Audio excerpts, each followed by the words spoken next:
نحمد و نصلی علی رسول الکریم اما بعد فاعوذ باللہ من الشیطان الرجیم بسم اللہ الرحمن الرحیم۔ قرآن مجید کی تفسیر کر رہے ہیں، سورہ یونس پر ہیں، آیت نمبر 83 پر۔ اعوذ باللہ من الشیطان الرجیم بسم اللہ الرحمن الرحیم۔ فما آمن لموسى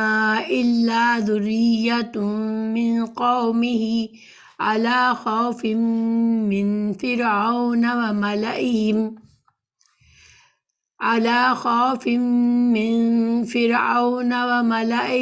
أن يفتنهم وإن فرعون لعال في الأرض وإنه لمن المسرفين۔ ترجمہ ہے، پھر قوم فرعون کے چند آدمیوں کے سوا جو فرعون و حکام سے ڈرتے ڈرتے کہیں وہ انہیں فتنہ میں نہ ڈال دے، موسیٰ علیہ السلام پر ایمان لے آئے۔ موسیٰ علیہ السلام پر کوئی بھی ایمان نہیں لایا۔ واقعی اس ملک میں فرعون بڑا سرکش اور حد سے گزر جانے والوں میں سے تھا۔ تو ان آیت میں جیسے کہ ہم جانتے ہیں کہ سورہ یونس میں اللہ سبحانہ تعالیٰ نے جب مکی دور میں قریش کے اور مکہ کے مشرکین کے ظلم و ستم بہت بڑھ گئے مسلمانوں پر، اور مسلمانوں کی تعداد بھی کم تھی، کمزور تھے مسلمان اس وقت، اللہ سبحانہ تعالیٰ نے مختلف پچھلی اقوام کے واقعات بتائے جن کے اوپر ان کے انبیاء کرام ان کے لیے آئے اللہ کا پیغام لے کر، اور انہوں نے اپنے انبیاء کرام پر ان کی قوموں نے زیادتی کی، اسراف کیا اور ان کی بات نہیں مانی۔ ان کا انجام یہ ہوا کہ آخر کار ان پر اللہ کا عذاب آیا۔ تو ان واقعات بتانے میں ایک طرح سے قریش کے لیے دھمکی تھی کہ آج تم بھی انہی کی طرح اپنے نبی صلی اللہ علیہ وسلم کے ساتھ یہ برا رویہ کر رہے ہو، زیادتی اور سرکشی کر رہے ہو، اللہ سبحانہ تعالیٰ کے دین کو اللہ کے دین کے خلاف تم جنگ کر رہے ہو، تو تم بھی اپنے برے انجام سے ڈرو۔ دوسری طرف مسلمانوں کو تسلی بھی تھی کہ اللہ سبحانہ تعالیٰ نے کس طرح ہر سرکش قوم کو جب تباہ کیا تو ایمان والوں کو کامیابی عطا کی اور ان کو بچا لیا۔ اور اسی طرح ان قصوں کے بیان کرنے میں ایک طرح سے رسول اللہ صلی اللہ علیہ وسلم کی نبوت کی صداقت بھی تھی کہ آپ صلی اللہ علیہ وسلم کس طرح سے یہ ساری باتیں، ساری قوموں کے حالات، اتنے سچے واقعات کس طرح سے آپ صلی اللہ علیہ وسلم بتا رہے ہیں، تو یہ وحی کے ذریعے ہی ہو سکتا ہے۔ تو یہ سارے مقاصد تھے۔ پیچھے ہمیں سورہ نوح علیہ السلام کے واقعات بتائے، پھر اللہ تعالیٰ نے بتایا کئی اقوام میں انبیاء کرام بھیجے اللہ نے، مگر ان کی سرکش قوموں نے اسی طرح سے انبیاء کے خلاف اٹھ کھڑے ہوئے، مخالفت کی، سرکشی کی اور انبیاء کرام کو جھٹلا دیا اور ان کے دشمن ہوئے، تو اللہ سبحانہ تعالیٰ نے ان کو تباہ کر دیا۔ ایک پیٹرن اللہ تعالیٰ نے بتایا کہ یہ جو مشرکین ہوتے ہیں، جو انبیاء کرام، یہ اللہ کا طریقہ ہے کہ اللہ سبحانہ تعالیٰ جب کوئی قوم گمراہی میں مبتلا ہو جاتی ہے، شرک میں مبتلا ہو جاتی ہے، تو اللہ سبحانہ تعالیٰ انبیاء کرام کو مبعوث فرماتا ہے، وہ انہی کی قوم میں سے ہوتے ہیں اور ان کو دین کا حق کا پیغام دیتے ہیں۔ لیکن جب ان پر حجت تمام ہو جاتی ہے، جب یہ قومیں حق کو سمجھ جاتے ہیں کہ یہ حق ہے، اس کے باوجود وہ جھٹلاتے ہیں، تو وہ عذاب سے دوچار ہوتی ہیں۔ یہ اللہ سبحانہ تعالیٰ کا ایک طریقہ بتایا گیا۔ تو اب ان اقوام کے بعد اللہ سبحانہ تعالیٰ موسیٰ علیہ السلام کی قوم کا ذکر فرما رہے ہیں، اور فرعون سے مقابلہ جو حضرت موسیٰ علیہ السلام کا فرعون سے مقابلہ ہوا، اس کا ذکر فرما رہے ہیں۔ تو مقاصد تو وہی ہے جو پچھلی اقوام کے واقعات بتانے کے تھے، اور ہر قوم کے قصے میں کچھ نہ کچھ فائدے ہیں، سبق ہے، کچھ ہمارے لیے بھی۔ مشرکین کے لیے تو دھمکی تھی، اس وقت کے مسلمانوں کے لیے بھی تسلی اور واعظ و نصیحت تھی، اور ہمارے لیے آج بھی یہ ساری باتیں ہمارے لیے بھی ایک نمونہ اور ایک طرح سے آئینے کی طرح ہے کہ ہم اس آئینے میں اپنے آپ کو دیکھیں، ہم اپنے حالات پر غور کریں اور اپنا جائزہ لیں کہ ہم کہاں پر کھڑے ہوئے ہیں۔ تو اللہ سبحانہ تعالیٰ نے فرمایا کہ پیچھے سبق میں ہم نے جانا کہ اللہ سبحانہ تعالیٰ نے موسیٰ علیہ السلام اور ہارون علیہ السلام کو فرعون کے پاس بھیجا تاکہ وہ بنی اسرائیل کو آزاد کرائے اور فرعون کو بھی دعوت اسلام دے۔ فرعون نے ماننے کے بجائے حضرت موسیٰ علیہ السلام کو جادوگر قرار دیا اور اپنے ملک کے بڑے بڑے جادوگروں کو بلوا کر حضرت موسیٰ علیہ السلام سے مقابلہ کرایا، اور اللہ کے فضل سے موسیٰ علیہ السلام نے کہ معجزہ اللہ تعالیٰ نے وہ معجزہ دیا جس کے ذریعے سے جادو کو بیکار کر دیا اور جادوگر بھی ایمان لے آئے۔ تو اب یہ موسیٰ علیہ السلام اور ہارون علیہ السلام کو کئی سال تک فرعون کے ساتھ کوشش اور جدوجہد کرنی پڑی۔ اس دوران ان کو اپنی قوم کو بھی یکجا کرنا تھا اور فرعون کو بھی ایک طرح سے معجزات سے اور نشانیوں سے اس کو بھی قائل کرنے کی کوشش کرنی تھی کہ وہ اپنے ظلم و ستم کو چھوڑ کر بنی اسرائیل کو بھی آزاد کر دے اور خود بھی اگر ایمان لے آئے تو اس کے لیے بہتر ہے۔ تو اب ہمیں آج کے سبق میں ہمیں پتہ چلتا ہے کہ یہ جو جد و جہد موسیٰ علیہ السلام اور ہارون علیہ السلام کر رہے تھے تو اس میں ان کا ساتھ دینے والا کون تھا، ٹھیک ہے۔ تو اب ہم اس روشنی میں آیت کو ہم سمجھتے ہیں۔ فما تو نہ آمنا، آمنا کا مطلب ہوتا ہے ایمان لانا، لیکن آمنا کے ساتھ جب اس کے بعد اس کا صلہ کیا آتا ہے اس کے معنی میں فرق آتا ہے۔ تو عام طور پر ہوتا ہے آمنا، آمن تو باللہ، ہم کہتے ہیں آمن تو باللہ یعنی میں ایمان لایا اللہ پر، تو با یعنی آمنا کے فعل کے بعد با آتا ہے، اور یہاں پر آمنا کے فعل کے بعد لی آیا ہے، تو یہ با اور لی آنے سے ترجمے میں فرق آتا ہے، ٹھیک ہے۔ تو یہاں پر اللہ سبحانہ تعالیٰ میں کیا بتا رہے ہیں کہ فما آمنا، نہیں ایمان لائے لی موسیٰ علیہ السلام کے لیے، الا مگر ذریۃ من قومہ، مگر کچھ نوجوان ان کی قوم سے، ٹھیک ہے۔ آمنا بھی، جب آمن تو باللہ ہم کہتے ہیں تو اس کا مطلب یہ ہوتا ہے کہ ہم اقرار کر رہے ہیں اللہ سبحانہ تعالیٰ پر، ہم ایمان کی تصدیق کر رہے ہیں، اقرار کر رہے ہیں کہ ہاں ہم اللہ پر ایمان لائے، اور پھر اس ایمان کا ہم جو ہے ایک طرح سے اپنے عمل سے، اپنے قول سے اس کی تصدیق کرنے کا بھی اقرار کرتے ہیں۔ یہاں پر آمنا لی ہے کہ موسیٰ علیہ السلام کے لیے نہیں ایمان لائے، تو چونکہ لام زیر لی کے صلے سے موسیٰ سے جوڑا گیا ہے آمنا کو، تو اس کا مطلب ہے کہ موسیٰ علیہ السلام کی قوم جو تھی وہ اگرچہ موسیٰ علیہ السلام کی رسالت کو مانتے تھے، بنی اسرائیل جو تھے وہ مشرک، یعنی بنی اسرائیل جو تھے وہ موسیٰ علیہ السلام کی رسالت کے انکاری نہیں تھے، بلکہ وہ ان کا انتظار کر رہے تھے، لیکن ان کے جب حق اور باطل کا معرکہ شروع ہوا، جب فرعون سے صحیح معنوں میں فرعون کو ایمان کی دعوت دینے کے بعد جو جدوجہد شروع ہوئی حضرت موسیٰ علیہ السلام کی اور فرعون کے مقابلے میں، تو اس وقت زیادہ تر جو بنی اسرائیل تھے وہ اس جدوجہد میں موسیٰ علیہ السلام کے شانہ بشانہ شامل نہیں تھے، وہ کھڑے نہیں ہوئے تھے کہ وہ بھی فرعون کا مقابلہ کرے، سوائے چند نوجوانوں کے، کیونکہ دیکھیں نوجوان لوگ جو ہوتے ہیں ہر قوم میں، اس میں ان میں جذبہ ہوتا ہے، جب ان کو وہ جو ایمان کی طرف آتے ہیں تو ان کے اندر ایمانی قوت زیادہ ہوتی ہے اور جذبہ اور جوش ہوتا ہے، ٹھیک ہے۔ تو جو لوگ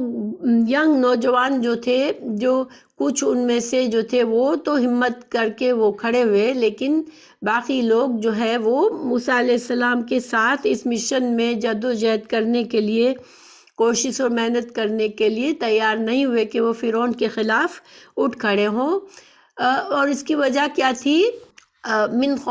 قومہ اعلیٰ خوف کی وجہ سے، من فرعون کا خوف تھا ان کو، وملئہم اور اس کے سرداروں کا خوف تھا کہ ان یفتنہم،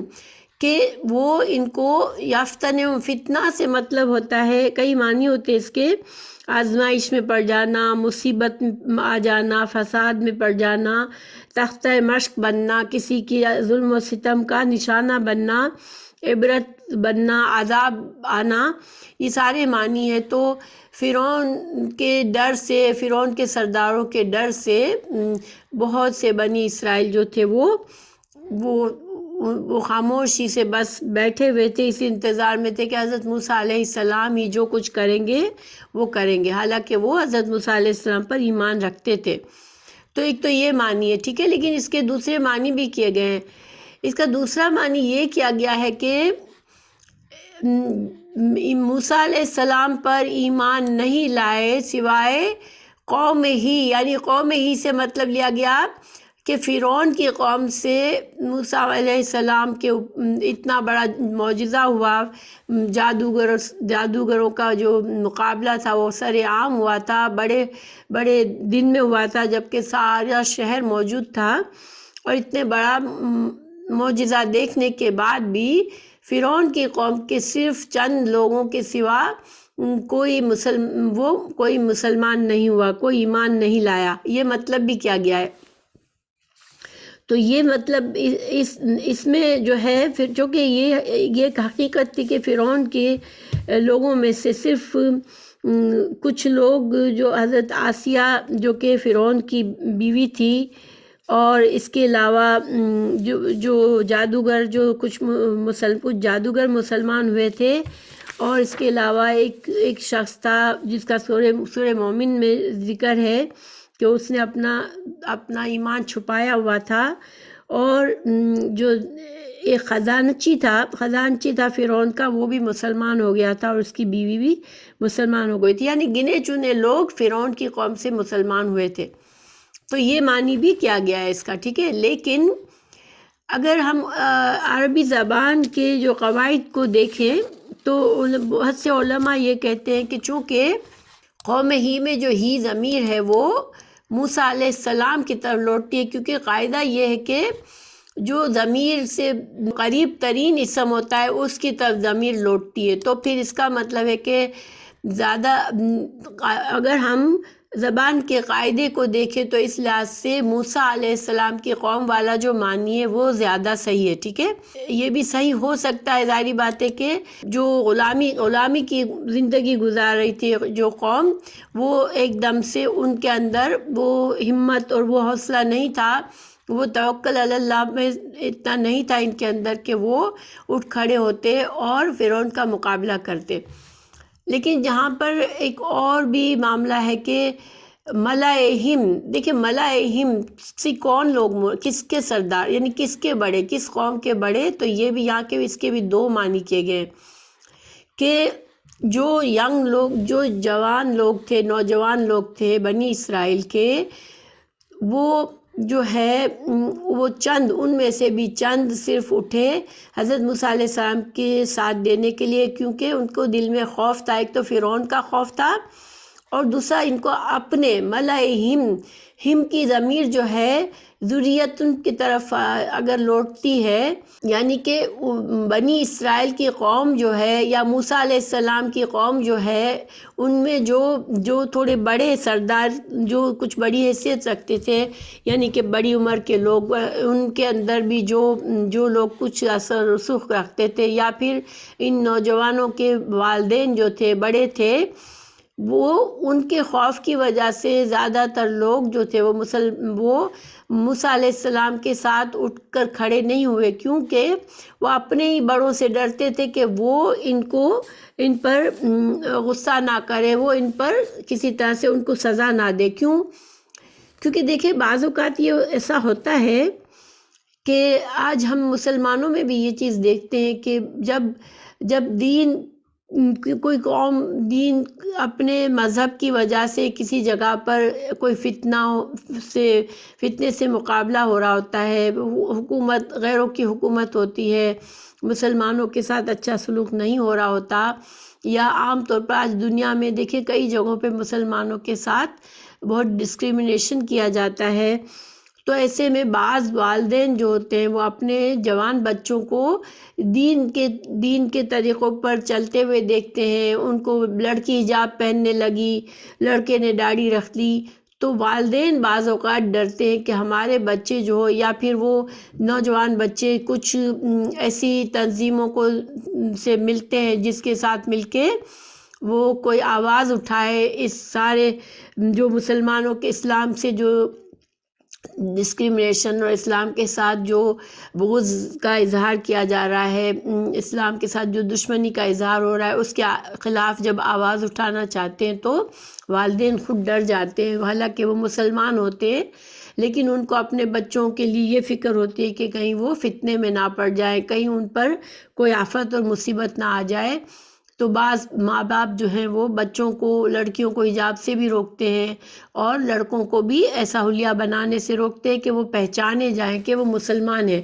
تو یہ چیز ہم آج دنیا میں دیکھتے ہیں۔ اگلی آیت میں ہمیں پتہ چلے گا کہ انسان کا اگر ایمان ہے تو اس کو اللہ پر بھروسہ رکھنا ضروری ہے، ٹھیک ہے، کیونکہ یہ چیز تو ہمیشہ آتی ہے کہ کوئی نہ کوئی اللہ کا دین پر ہر زمانے میں کوئی نہ کوئی دشمن اس کے اوپر حاوی آ جاتا ہے۔ اگر مسلمانوں میں کسی طرح سے خرابی آ جاتی ہیں، اور یہ بنی اسرائیل بھی اپنے وقت کے مسلمان تھے اور وہ بھی اس حد تک غلامی کی حد تک کیسے پہنچے تھے کہ ان کے اندر بھی مذہب سے دوری اور بہت سی برائیاں آ گئی تھی، تو پھر ان پر فرعون اور اس کی قوم مسلط ہو گئے تھے۔ اور آج مسلمانوں کو بھی اکثریت جو ہے وہ دین سے دوری کی وجہ سے مذہب، ہمارے دین میں جو ایک قوت ہونی چاہیے، وہ شان ہونی چاہیے کہ اللہ کی چنی ہوئی امت ہے یہ، اور جس کو غلبہ ہونا چاہیے۔ اللہ کا وعدہ ہے کہ اللہ غلبہ دیتا ہے،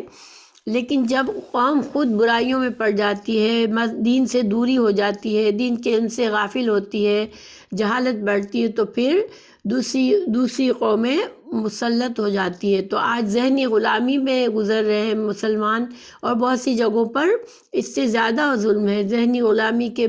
ساتھ ساتھ اور بھی مشرک قوموں کے ظلم کا نشانہ بھی بن رہے ہیں بہت سی جگہوں پہ مسلمان۔ تو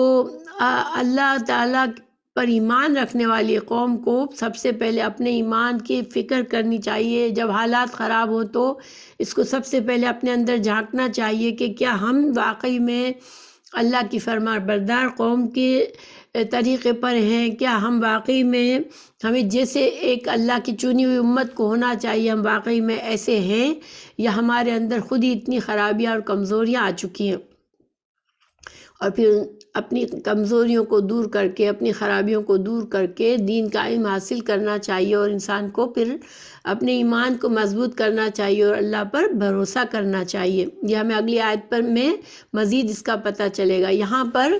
اللہ سبحانہ تعالیٰ فرما رہے ہیں کہ وَإِنَّ فرعون، بے شک فرعون جو تھا وہ لعال، یہ فرعون بہت ہی زیادہ متکبر اور جبار قسم کا تھا، اور وہ اپنے آپ کو بہت بڑا سمجھتا تھا۔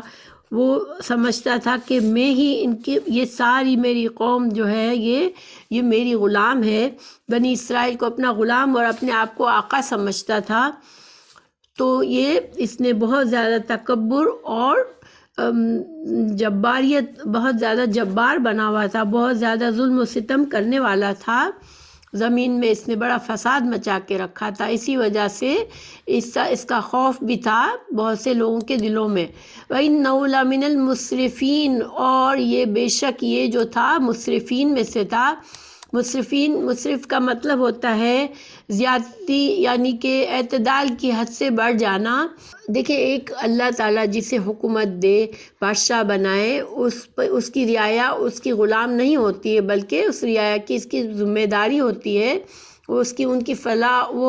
ان کی فلاح کا کام کرتا ہے، ان سے خیرخواہی کرتا ہے۔ ایک حکمران اگر اللہ یہ نعمت کسی کو دے تو اس کو چاہیے کہ وہ اپنے ماتحت اور اپنی رعایا کا خیال رکھے، ان کے لیے خیرخواہی کرے، اس کے بجائے وہ اپنے آپ کو ان کا رب اور ان کا مالک سمجھ کے ان کو غلام سمجھتا تھا، وہ مسرف تھا۔ تو اللہ سبحانہ تعالیٰ بتا رہے کہ جو فرعون کی قوت اور طاقت تھی، اس سے زیادہ تر اس کے آگے کسی کو سر اٹھانا اور کسی کو اس کے خلاف آواز بلند کرنے کی ہمت نہیں ہوتی تھی۔ تو حضرت موسیٰ علیہ السلام نے اپنی قوم سے خطاب کیا، ان سے کہا وقال موسیٰ، موسیٰ علیہ السلام نے کہا یا قومی، اے میری قوم، یہاں پر یا متکلم کو کسرہ میں بدلا گیا ہے، اے میری قوم، ان کنتم، اگر ہو تم، آمن تم، اگر تم ایمان رکھتے ہو، باللہ، اللہ پر۔ دیکھیے یہاں پر با ہے، آمن تم کے بعد با آیا ہے، یعنی کہ تصدیق کرتے ہو، اللہ کو اپنا رب مانتے ہو، تو پھر کیا کرو، فعلیہ توکلوا، تو پھر اسی پر توکل کرو، اسی پر بھروسہ کرو، کیونکہ اس آیت کے تحت ہمیں پتہ چلتا ہے کہ ایمان جو ہے لازمی طور پر، ایمان کا تقاضا یہ ہے کہ انسان اللہ پر توکل کرے، اللہ ہی کو اپنے تمام معاملات کا سنبھالنے والا سمجھے، اللہ ہی کے ہاتھ میں اپنے تمام اپنی جان مال، اپنی حفاظت کا، اگر انسان کا ایمان مضبوط ہے تو پھر اسے بھروسہ ہونا چاہیے کہ اللہ اس کو ضائع نہیں کرے گا، اللہ اس کی حفاظت کرے گا۔ اگر وہ خود صحیح مسلمان ہے، اللہ کا صحیح فرما بردار ہے، تو اللہ کبھی بھی اس کو ضائع نہیں کرے گا، اس کو ظلم کا نشانہ نہیں بننے دے گا۔ تو یہاں پر موسیٰ علیہ السلام نے اپنی قوم کو سمجھایا کہ تم خود کو اگر مسلمان سمجھتے ہو، اور یہاں پر دیکھیں کوئی بھی قوم شروع سے جب بھی کسی بھی نبی کو ماننے والی قوم تھی وہ مسلمان ہی تھی، ٹھیک ہے۔ اللہ سبحانہ تعالیٰ کے نزدیک اللہ کی فرما بردار قوم کا جو قوم ہوتی ہے اس کو مسلمان ہی کہتے ہیں، کیونکہ مسلمان کا مطلب ہی یہی ہے کہ اللہ کا فرما بردار ہونا۔ تو انبیاء کرام کو ماننے اور اللہ کی فرما برداری کرنے والی قوم ہمیشہ مسلمان ہی کہلائی ہے۔ تو اپنی قوم کو جگا رہے ہیں کہ اگر تم اپنے آپ کو مسلمان سمجھتے ہو تو پھر تمہارے ایمان کا تقاضا یہ ہے کہ تم ڈر کے نہ بیٹھو، تم اللہ پر بھروسہ کرو اگر تم ایمان رکھتے ہو۔ قرآن میں کئی جگہوں پر یہ بات بتائی گئی ہے کہ ایمان کا تعلق جو ہے وہ، ایمان کا مطلب ہی یہی ہے کہ بھروسہ اللہ پر انسان کو ہونا چاہیے۔ سورہ زمر آیت نمبر 36 میں اللہ تعالیٰ نے فرمایا الیس اللہ بکافٍ، کیا اللہ اپنے بندوں کو کافی نہیں ہے؟ پھر اللہ سبحانہ تعالیٰ نے سورہ طلاق آیت نمبر 60 میں بتایا وَمَن يَتَوَکَّل، یعنی جو اللہ پر بھروسہ رکھے گا تو اللہ اس کو کافی ہو جائے گا۔ تو خلاصہ کیا ہے کہ انسان کو اپنے آپ کو رب کے حوالے کر دینا چاہیے، اور یہی سچا اسلام ہے۔ ایک مسلمان جو ہے وہ اللہ کا نہ صرف فرما بردار ہوتا ہے بلکہ اپنے تمام معاملات میں اللہ ہی پر بھروسہ کرتا ہے۔ اللہ تعالیٰ نے قرآن میں کئی جگہوں پر اور بھی عبادت اور توکل کو اکٹھا ذکر فرمایا ہے۔ سورہ ہود میں اللہ نے فرمایا، سورہ ہود 123 میں، یا رسول اللہ صلی اللہ علیہ وسلم، آپ اسی کی عبادت کریں اور اسی پر توکل کریں۔ یعنی رسول اللہ صلی اللہ علیہ وسلم کو بھی یہی حکم دیا گیا کہ اللہ ہی کی عبادت کریں اور اللہ پر بھروسہ کریں۔ اسی طرح سورہ ملک 29 میں کہا آپ کہہ دیجئے کہ وہ رحمان ہی ہے جس پر ہم ایمان لائے اور اسی پر ہم توکل کرتے ہیں۔ یعنی کہ جہاں جہاں ایمان کا ذکر ہوا، جہاں جہاں عبادت کا ذکر ہوا، تو ساتھ ساتھ اللہ پر بھروسے کا ذکر بھی ہوا کہ یہ دونوں چیزیں ساتھ ساتھ ہیں۔ سورہ فاتحہ میں اللہ تعالیٰ نے ہمیں سکھایا ہم تیری عبادت کرتے ہیں اور تجھی سے مدد مانگتے ہیں، یعنی مدد اسی سے مانگی جاتی ہے جس سے انسان اس پر بھروسہ کرتا ہے۔ اس کے علاوہ بھی اور جگہوں پر بھی یہ مضمون آیا ہے۔ تو چونکہ پیچھے جیسے کہ ہم نے سمجھا کہ موسیٰ علیہ السلام کی قوم کے جو بڑے تھے، جو بڑی عمر کے لوگ تھے، جو یعنی اپنے بچوں کو بھی وہ پسند نہیں کرتے تھے کہ وہ کھڑے ہوں موسیٰ علیہ السلام کے ساتھ جد و جہد میں، اس حق اور باطل کی جد و جہد میں وہ کھڑے ہو کے اپنا حصہ ڈالیں۔ وہ خود بھی نہیں ڈالتے تھے اور وہ بچوں کو بھی پیچھے رکھتے تھے۔ تو حضرت موسیٰ علیہ السلام نے اپنی قوم کو سمجھایا اور اللہ پر بھروسہ کرنے کے لیے ان کو کہا۔ تو اب انہوں نے کیا کہا؟ فقالوا، انہوں نے کہا علی اللہ توکلنا، ہم اللہ پر بھروسہ کرتے، صرف اللہ ہی پر بھروسہ کرتے ہیں۔ پھر انہوں نے دعا مانگی ربنا لا تجعلنا فتنة للقوم الظالمین، یا ہمارے رب، اے ہمارے رب، ہم کو اس ظالم قوم کے لیے فتنہ نہ بننے دے۔ تو اس کا کیا مطلب ہے کہ ہمیں ان کے لیے فتنہ نہ بننے دے؟ تو اس کا مطلب یہ کیا گیا کہ چونکہ اللہ سبحانہ تعالیٰ نے فرعون کو بہت کچھ دنیا کی نعمتیں دی ہوئی تھی، طاقت اور ملک اور وسائل دیے ہوئے تھے، اور جس کے تحت وہ دیکھیں دنیا کی جو نعمتیں بھی اللہ کی طرف سے ایک آزمائش ہوتی ہے۔ جب اللہ سبحانہ تعالیٰ بہت زیادہ نعمتیں عطا فرماتے ہیں تو یہ بھی ایک آزمائش ہوتی ہے، اور تنگی ہوتی ہے جب انسان سے نعمتیں دور ہو جاتی ہیں، انسان کے پاس بہت کم وسائل ہوتے ہیں زندگی کا سامان گزارنے کے لیے، تو وہ بھی آزمائش ہوتی ہے۔ تو بنی اسرائیل کہہ رہے ہیں کہ یا اللہ تو نے ان کو اتنا کچھ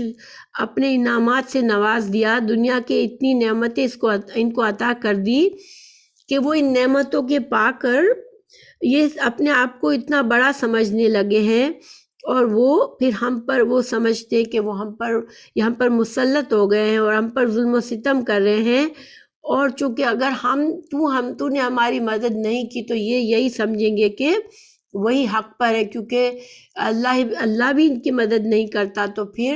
تو ہم ہی حق پر ہیں۔ تو گویا کہ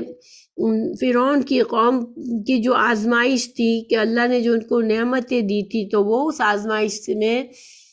خود بھی ناکام ہوں گے کہ وہ اس میں اپنے آپ میں تکبر میں پڑ جائیں گے، اور پھر ظلم و ستم پر اتر آئیں گے بنی اسرائیل پر۔ یہ مطلب ہے کہ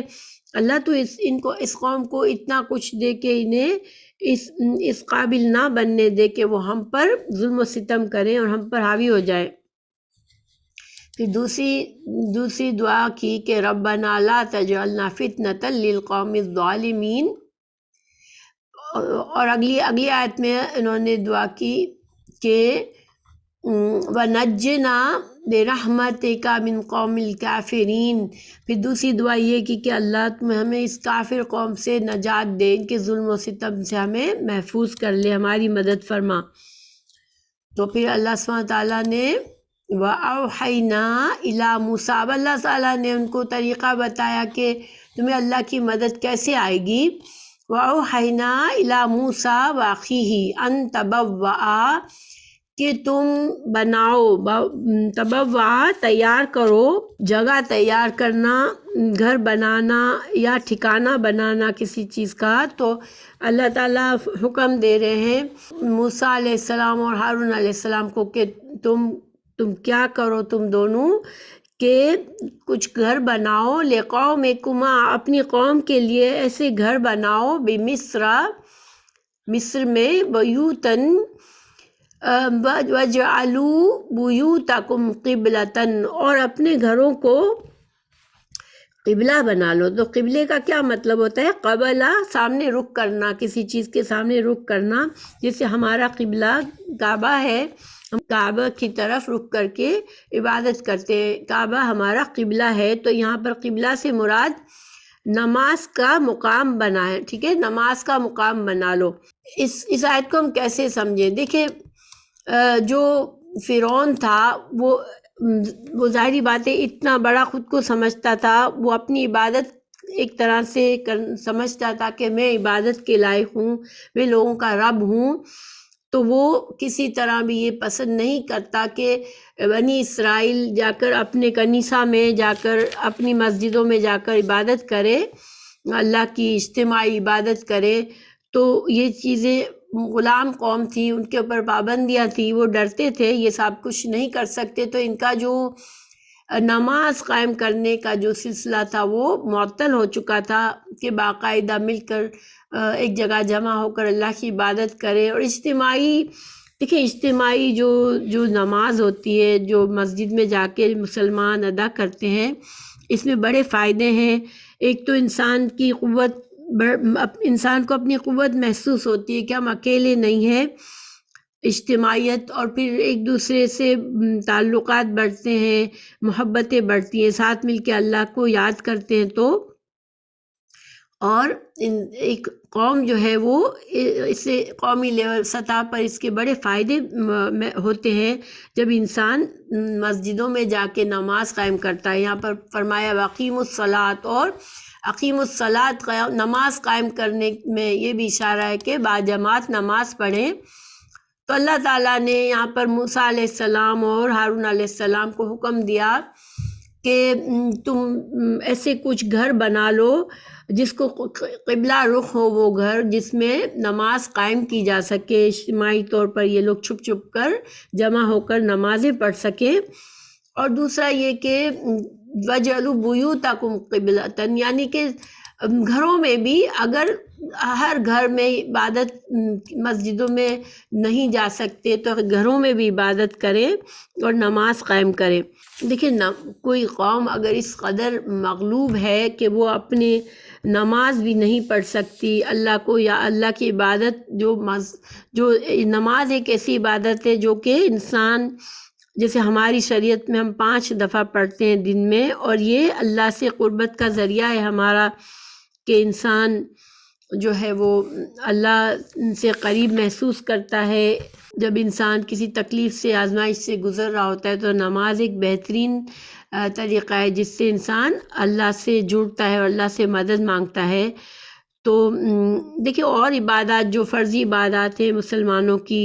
جیسے زکوٰۃ دینا اور روزہ رکھنا اور حج، تو وہ ان کے ایک تو یہ کہ زکوٰۃ سال میں ایک بار دی جاتی ہے، روزے رمضان میں رکھے جاتے ہیں، حج استطاعت پر ہے، لیکن نماز جو ہے وہ فرض ہے 5 وقت ہم لوگوں کے لیے بھی، اور یہ ہم کو ہمارے لیے، ہماری اجتماعیت کو قائم رکھنے کے لیے، مسلمانوں کو اللہ سے جڑے رہنے کے لیے، اللہ سے قربت کا احساس ہر وقت انسان کو رہے، اور اس سے انسان اللہ سے مدد مانگے۔ اللہ تعالیٰ نے قرآن میں فرمایا وَاسْتَعِينُوا بِالصَّبْرِ وَالصَّلَاةِ، تو یہ سورہ بقرہ 45 میں اللہ تعالیٰ نے بنی اسرائیل کو بھی یہ حکم دیا کہ تم اللہ سے مدد مانگو صبر اور صلاۃ سے، اور یہ بہترین ہتھیار ہے۔ بنی اسرائیل کے لیے بھی یہی تھا، اور ہمارے لیے بھی ہر مصیبت، ہر آفت اور ہر ذاتی پریشانی میں بھی اللہ سے نماز میں انسان دعا کرے۔ رسول اللہ صلی اللہ علیہ وسلم کا بھی طریقہ تھا کہ کوئی پریشانی آتی تو نماز پڑھتے 2 رکعت اور پھر دعا مانگتے تھے۔ تو نماز کے بعد دعا قبول بھی ہوتی ہے، اور نماز ایک بہترین طریقہ ہے اللہ سے مدد مانگنے کا۔ تو پھر جب یہ سب کچھ حکم دینے کے بعد اللہ تعالیٰ نے فرمایا کہ وَبَشِّرِ الْمُؤْمِنِينَ، اب خوشخبری دے دو مومنین کو، جو ایمان لائیں گے، جو فرما بردار بنیں گے، جو لوگ اللہ تعالیٰ کے اس حکم پر عمل کریں گے، تو پھر ان کے لیے خوشخبری ہے کہ یہ مشکل تمہارا دشمن ہلاک ہو جائے گا جلد ہی، اور تم کو اللہ سبحانہ تعالیٰ جلدی آزادی نصیب کریں گے۔ وقال موسیٰ، تو موسیٰ علیہ السلام نے دعا کی اب اللہ تعالیٰ سے، ربنا، اے ہمارے رب، انکا، بے شک تو، آتیت فرعون، تو نے فرعون کو عطا فرمایا ہے، وملأہ، اور اس کے سرداروں کو، زینتاً واموالاً، کہ ان کو بہت کچھ تو نے عطا کیا ہے، زینت اور مال عطا کیے ہیں، فی الحیات الدنیا، دنیا کی بہت سی نعمتیں ان کو عطا کی ہے، جس سے ان کی شان و شوکت ہے، جس سے ان کے اندر قوت اور طاقت ہے، ان کے پاس اسباب ہیں، بہت کچھ کر سکتے ہیں یہ، تو ان چیزوں کو استعمال کر کے یہ اپنے لوگوں کو اپنا ماتحت بنا لیتے تھے، لوگوں پر حاوی ہو جاتے تھے۔ تو اللہ تعالیٰ نے فرمایا، موسیٰ علیہ السلام نے دعا فرمائی، ربنا لیضلوا عن سبیلک، ربنا اطمس علی اموالہم واشدد علی قلوبہم فلا یؤمنوا حتی یروا العذاب۔ تو حضرت موسیٰ علیہ السلام نے اللہ تعالیٰ سے دعا کی کہ یا اللہ، تیری دی ہوئی دنیاوی نعمتوں کی وجہ سے یہ ایسے طاقتور بن گئے کہ یہ دوسروں کو گمراہ کرتے ہیں تیرے راستے سے، اور جو تیرے راستے پر چلنا چاہتا ہے اس کے لیے رکاوٹیں بناتے ہیں۔ یا اللہ، تو ان کے مالوں کو مٹا دے، مٹا دے ان کے مالوں کو، اور ان کے دلوں پر سخت گرہ لگا دے، بس وہ ایمان نہ لائیں یہاں تک کہ دردناک عذاب دیکھ لیں۔ تو دیکھیں یہ بڑی شدید، بہت ہی دیکھا جائے تو بہت سخت دعا ہے یہ۔ تو اس کے بارے میں کیونکہ اللہ کا جو نبی، اللہ کے جو نبی، چنے ہوئے نبی ہوتے ہیں، اللہ تعالیٰ جن کو قوموں پر مبعوث فرماتا ہے، تو وہ اپنی قوم کے لیے رحمت ہوتے ہیں ایک طرح سے، وہ ان کے لیے ان کو دین کا اللہ سے جوڑنے کے لیے آتے ہیں، اللہ کا پیغام دینے کے لیے آتے ہیں۔ لیکن حضرت موسیٰ علیہ السلام نے پے در پہ اتنے معجزات دکھائے ان کو، اور مختلف عذابوں کے اللہ تعالیٰ نے اس دوران کئی سال گزرے موسیٰ علیہ السلام کے فرعون کے ساتھ جدوجہد کرتے وقت، تو بہت سارے معجزات اللہ نے عطا فرمائے، بہت سی نشانیاں تھیں، بہت دفعہ ان کے اوپر عذاب آیا فرعون کی قوم پر۔ تو موسیٰ علیہ السلام سے انہوں نے دعا کروائی اور وعدے کیے کہ آپ ہمارے لیے اس عذاب سے ہمیں چھڑوا دیں، آپ اپنے رب سے دعا کریں ہمارے لیے، تو ہم پھر مسلمان ہو جائیں گے۔ اور پھر جب عذاب ہٹ جاتا تو پھر یہ دوبارہ سے گمراہ اپنے پرانی روش پر آ جاتے تھے۔ حضرت نوح علیہ السلام نے بھی اپنی قوم کے لیے بد دعا کی تھی، مگر اس وقت کی تھی جب اللہ سبحانہ تعالیٰ نے ان کو بتا دیا کہ اب اس قوم سے کوئی اور مومن، کوئی اور مسلمان ہونے والا نہیں ہے، اب کوئی اور جو ہے وہ اس قوم میں اب آپ کی بات نہیں مانے گا، وہ ہدایت کے راستے کو نہیں اختیار کرے گا۔ تو اس وقت حضرت نوح علیہ السلام نے بھی دعا مانگی تھی کہ اللہ اس قوم کو اب تو تباہ و برباد کر دے، اس کے کسی بچے کو بھی نہ چھوڑ، کیونکہ یہ بھی اس سے بھی گمراہ لوگ ہی بنیں گے۔ تو اب موسیٰ علیہ السلام کے بارے میں بھی واللہ عالم یہ بد دعا کی انہوں نے، یہ پیغمبر اللہ کے بڑے پیغمبر تھے، بہت زیادہ ان کا رتبہ تھا، لیکن انہوں نے اپنی قوم کے لیے یہ دعا مانگی کہ اب ان کو جو ہے تو ان کے دل اب ان کے دلوں سے ایمان کی صلاحیت ہی چھین لے، اور ان کو کفر پر ان کا انجام کر، ان کو عذاب دے۔ تو بہت سے علماء کا خیال ہے کہ حضرت موسیٰ علیہ السلام نے یا تو کئی سالوں تک یہ جو جد و جہد کی، ہر بار فرعون کے ساتھ ہی وعدہ کر کے پلٹ جاتے، تو یہ اس وجہ سے حضرت موسیٰ علیہ السلام نے بد دعا کی، یا اللہ تعالیٰ کی طرف سے ان کو یہ اشارہ ملا کہ اب یہ اس قوم میں سے کوئی مسلمان نہیں ہوگا۔ بہرحال حضرت موسیٰ علیہ السلام نے یہ دعا کی۔ سورہ اعراف 132 میں بھی ہے کہ جب آل فرعون نے تمام معجزات دیکھ کر کہا کہ تمہارے پاس خواہ کوئی بھی نشانی لے آئے، ہم ہرگز تم دونوں پر ایمان نہیں لائیں گے، تو اس وقت حضرت موسیٰ علیہ السلام نے مایوس ہو کر یہ بد دعا کی۔ بہرحال اللہ سبحانہ تعالیٰ نے فرمایا قال قد اجیبت دعوتکما فاستقیما ولا تتبعان سبیل الذین لا یعلمون۔ تو اللہ سبحانہ تعالیٰ نے اب ان کی دعا کو قبول فرما لیا اور فرمایا کہ بلا شبہ تم دونوں کی دعا قبول کر لی گئی، بس تم دونوں ثابت قدم رہو اور ان لوگوں کے راستے پر ہرگز نہ چلو جو نہیں جانتے۔ تو یہاں پر دعا قبول ہونے کے بعد اللہ تعالیٰ نے فرمایا فاستقیما، یعنی پھر بھی ثابت قدم رہو۔ تو اس سے یہ معنی لگتا ہے کہ اللہ تعالیٰ نے دعا ضرور قبول فرمائی، لیکن اس کے ظہور میں کچھ وقت لگ سکتا ہے، کیونکہ اللہ سبحانہ تعالیٰ کے ہر کام میں حکمت ہوتی ہے، اور ہر کام کے لیے ایک خاص مقرر وقت ہوتا ہے۔ قوموں کے عذاب کے لیے، ان کی مہلت ختم ہونے کے لیے بھی ایک خاص وقت مقرر ہوتا ہے، تو قبولیت کے ظاہر ہونے میں دیر ہو سکتی ہے۔ اس لیے اس دیر کی وجہ سے دعوت میں کوتاہی نہ کرنا، یعنی کہ آپ اپنے کام کرتے رہنا، آپ جو کچھ بھی کر رہے ہیں دعوت دین کا کام، اس پر آپ ثابت قدم رہیں، اور اللہ سبحانہ تعالیٰ کو علم ہے کہ اس قبولیت کا اثر جو ہے کب ظاہر ہوگا۔ ٹھیک ہے، یہ تو ایک معنی کیا گیا۔ دوسرا معنی یہ کیا گیا کہ حضرت موسیٰ علیہ السلام سے اللہ تعالیٰ نے فرمایا کہ آپ نے یہ دعا مانگی ہے تو آپ اس دعا پر قائم رہیے، ایسا نہ ہو کہ میرا عذاب آنے پر ان کی سفارش کرنے لگو، کیونکہ نبی جو ہوتا ہے وہ اپنی قوم کا ہمدرد بھی ہوتا ہے، تو ایسا نہ ہو کہ دعا ابھی تو مایوس ہو کے دعا مانگ لی، لیکن جب عذاب آنے لگے تو پھر اللہ سے آپ یہ دعا مانگ لیں کہ اللہ تو ان پر آسانی کر یا ان کو عذاب سے بچا لے، تو یہ سفارش بعد میں نہیں کرنا۔ یہ دونوں معنی کیے گئے ہیں۔ ایک تو یہ کہ جب دعا کے قبولیت میں دیر ہو تو آپ استقامت کریں، اپنے اس مہم پر جاری رکھیں، اور دوسرا معنی یہ کیا گیا کہ اگر دعا مانگ لی ہے ان کے لیے، یہ بد دعا کر دی ہے، تو اب اس پر ثابت قدم رہیں اور اب ان کے لیے سفارش نہ کریں۔ نوح علیہ السلام اور موسیٰ علیہ السلام کی بد دعا کے باوجود ان کے دل کی نرمی، کیونکہ اللہ سبحانہ تعالیٰ جو ہیں وہ اپنے بندوں کو جانتا ہے۔ نوح علیہ السلام اور موسیٰ علیہ السلام دونوں کے دلوں میں اپنی قوم کے لیے نرمی ضرور تھی، اور اللہ تعالیٰ جانتا تھا، کیونکہ نوح علیہ السلام کے جب طوفان آیا اور ان کے بیٹے کو انہوں نے دیکھا، بیٹا نافرمان تھا، اور وہ جب اس کو اس وقت نوح علیہ السلام سے نہ رہا گیا، اور انہوں نے اپنے بیٹے کے لیے اللہ سے دعا مانگ لی کہ اللہ میرے بیٹے کو بچا دے،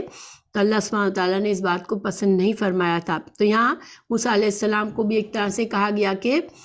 اب جو ہے اپنی دعا پر قائم رہیے گا، اب ان کے لیے دل نرم نہ کیجیے گا۔ اور ظاہری بات ہے اللہ سبحانہ تعالیٰ کو کوئی مجبور نہیں کر سکتا۔ اللہ تعالیٰ نے اگر فرعون کو غرق کیا، اس کی قوم کو غرق کیا، تو نہ اللہ تعالیٰ کسی پر ظلم کرنے والا بھی نہیں ہے، تو جس پر اگر یہ عذاب آیا تو اسی لیے آیا کہ وہ قوم عذاب کے لائق تھی۔ پھر اللہ تعالیٰ نے فرمایا وَلَا تَتَّبِعَنِّ سَبِيلَ الَّذِينَ لَا يَعْلَمُونَ۔ تو اس ٹکڑے کا کیا مطلب ہے کہ فَاسْتَقِيمَا وَلَا تَتَّبِعَنِّ سَبِيلَ الَّذِينَ لَا يَعْلَمُونَ، کہ آپ دونوں ثابت قدم رہیں اور ان لوگوں کے راستے پر ہرگز نہ چلو جو علم نہیں رکھتے۔ تو اس کا ترجمہ یہ کیا گیا، اس کی تفسیر کے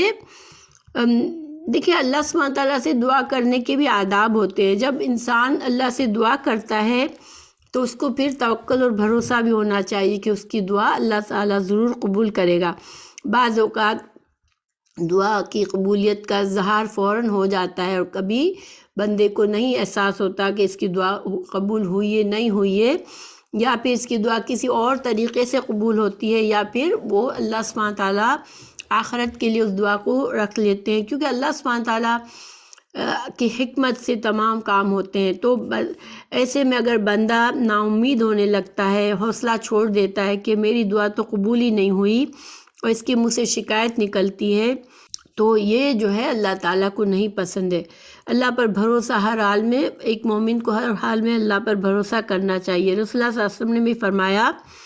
کہ تم میں سے کسی شخص کی دعا قبول ہوتی رہتی ہے جب تک وہ جلدی نہیں کرتا، یہ نہیں کہتا کہ میں نے دعا کی مگر میری دعا قبول نہیں ہوئی۔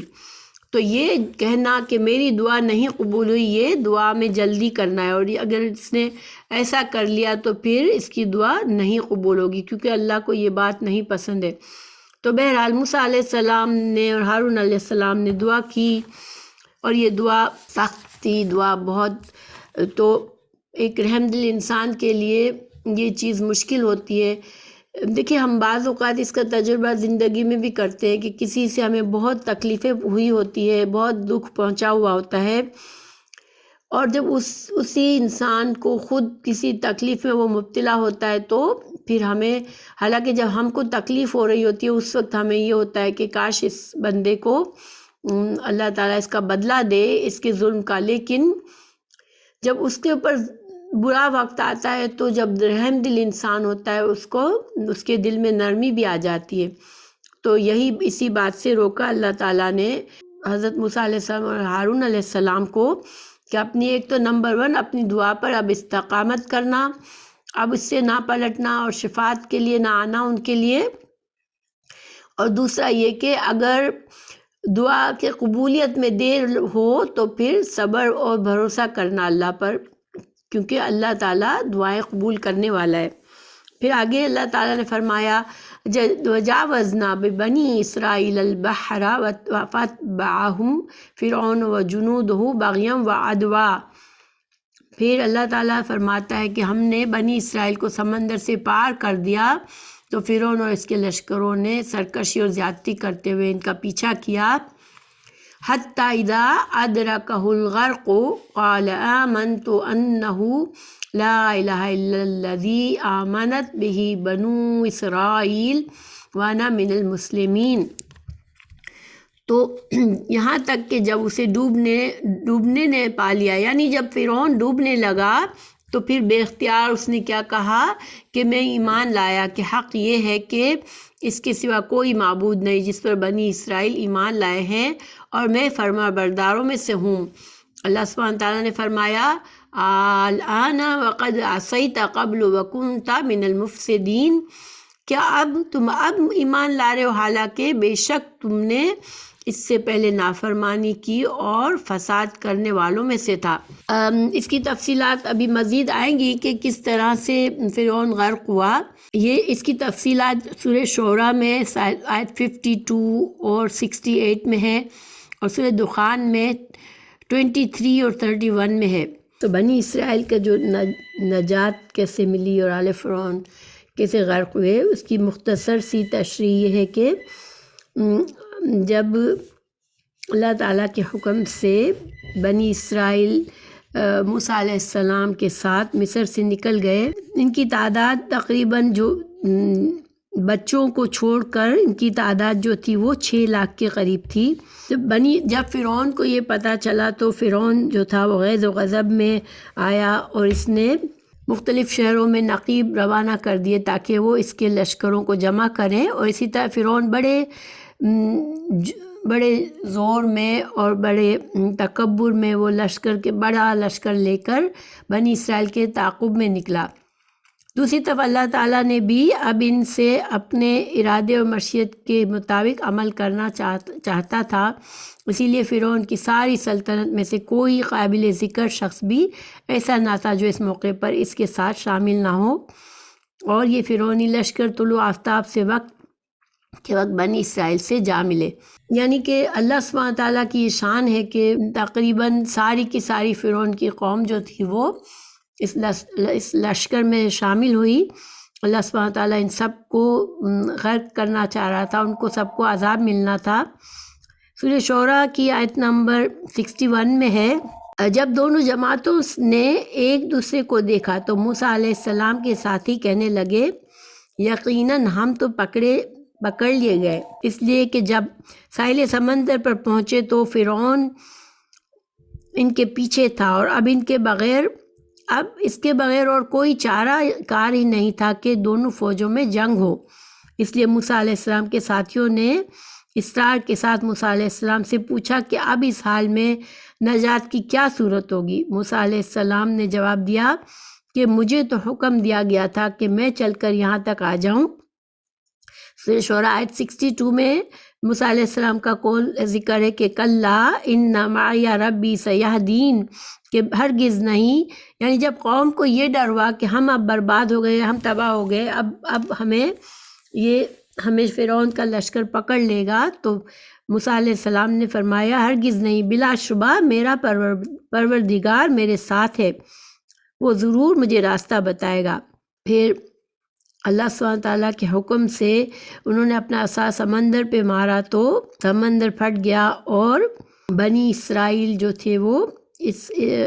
کے لیے خشک راستہ بن گیا سمندر میں، اور وہ اس سمندر کو پار کر گئے، اس راستے پر چلتے ہوئے سمندر کو پار کر گئے۔ جب بحر قلزم کو پار کر لیا بنی اسرائیل نے، تو اس وقت تک فرعون بھی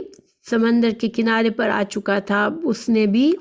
اب وہ بھی پیچھے چلا اپنے لشکر کے ساتھ، اور جب سارے کے سارے فرعونی پانی میں آ گئے تو اللہ سبحانہ تعالیٰ نے پانی کے جو راستہ تھا اس کو ملا دیا، اور یہ سب غرق ہو گئے۔ اور جب غرق ہونے لگا اس وقت وہ فرعون جو تھا وہ سورہ مومن آیت نمبر 84-85 میں اللہ تعالیٰ نے فرمایا کہ جب انہوں نے سارا عذاب دیکھ لیا تو کہنے لگے کہ ہم اللہ واحد پر ایمان لائے اور جس چیز کو اس کے ساتھ شریک بناتے تھے اس کا انکار کرتے ہیں۔ پھر جب وہ ہمارا عذاب دیکھ چکے اس وقت ان کے ایمان نے ان کو کچھ بھی فائدہ نہ دیا۔ اللہ کا یہ طریقہ ہے اپنے بندوں کے بارے میں، عذاب آ جانے کے بعد پھر کافر جس پر عذاب آتا ہے پھر اب اس کی مدد نہیں کی جاتی، نہ اس کی توبہ قبول کی جاتی ہے۔ اس آیت میں بھی اللہ تعالیٰ نے آیت 91 میں اللہ سبحانہ تعالیٰ نے فرمایا کہ تم اب، یعنی کہ اس وقت یہ بات کہتا ہے، اس سے پہلے تو ہمیشہ اللہ کی نافرمانی ہی کرتا رہا اور تم زمین میں فساد ہی کرتے رہے۔ اور لوگوں کو گمراہ کرتے رہے۔ سورہ قصص میں آیت 41 میں فرمایا اور ہم نے انہیں حق کی طرف بلانے والے سرغنے بنا دیا، اور قیامت کے دن ان کی کوئی مدد نہیں کی جائے گی۔ موت کے وقت کی اس حالت میں اللہ تعالیٰ نے فرعون کی اس بات کا جو بیان فرمایا ہے تو یہ اس اسرار غیب میں سے ہے جو اللہ تعالیٰ نے اپنے رسول صلی اللہ علیہ وسلم کو معلوم کرا دیا۔ یعنی کہ یہ بھی غیب کی بات ہے کہ فرعون نے ایمان کا اقرار کیا اس وقت، یہ اللہ تعالیٰ اپنے غیب کی خبر بتا رہے ہیں رسول اللہ صلی اللہ علیہ وسلم کو کہ اس وقت وہ ایمان لایا، مگر اللہ سبحانہ تعالیٰ نے اس کے ایمان کو قبول نہیں فرمایا، کیونکہ یہ اللہ کا طریقہ ہے کہ جب عذاب آ جائے اس کے بعد پھر کسی کا ایمان لانا کام نہیں آتا۔ دیکھیں یہاں سے تھوڑا سا ہمارے لیے بھی یہ سبق ہے کہ انسان جو ہے وہ اللہ تعالیٰ مہلت دیتا رہتا ہے، اور انسان بعض اوقات اس مہلت میں غافل ہو جاتا ہے اور اللہ کی طرف نہیں پلٹتا۔ لیکن بعض لوگ ایسے بھی ہوتے ہیں جو اس جانتے بوجھتے صرف اپنی خواہش پر چلتے رہتے ہیں کہ ہم بعد میں توبہ کر لیں گے، لیکن انسان کو یہ جاننا چاہیے کہ توبہ جو ہے وہ صرف اس وقت تک قبول ہو سکتی ہے جب موت کے فرشتے نظر نہیں آ جاتے۔ وہ موت کے آثار شروع ہو گئے، اس کے بعد توبہ کام نہیں آتی۔